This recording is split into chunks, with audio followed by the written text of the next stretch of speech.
السلام عليكم.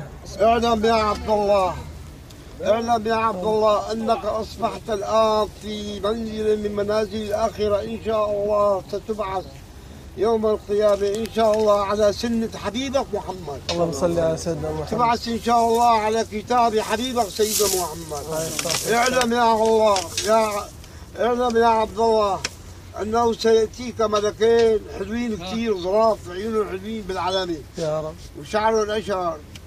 بيسألوك شو ربك؟ بتقول له الله ربي الله ربي الله ربي، مثل ما تكون انت تقولها وانت بالدنيا.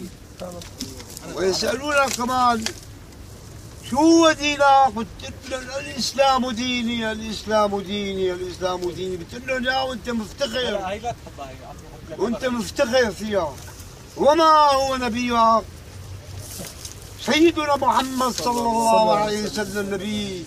بتفتخر فيها وعى، بتفتخر لأمك ولأمك.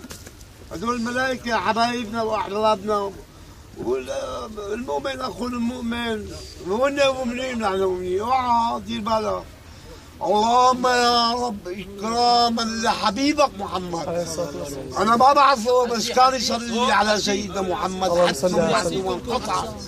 فلذلك يا رب ها روح ياسين كلكم يلا يعني ها بضيافتك يا رب، مثل ما بيقولوا وقت اللي بيدانوا انه يحط له اهل احسن من اهله. ما في حدا احسن منه، ما في. كلنا حافظين يا رب دخيلك، وانت ارحم الراحمين ان شاء الله، ان شاء الله تعالى، وانت ارحم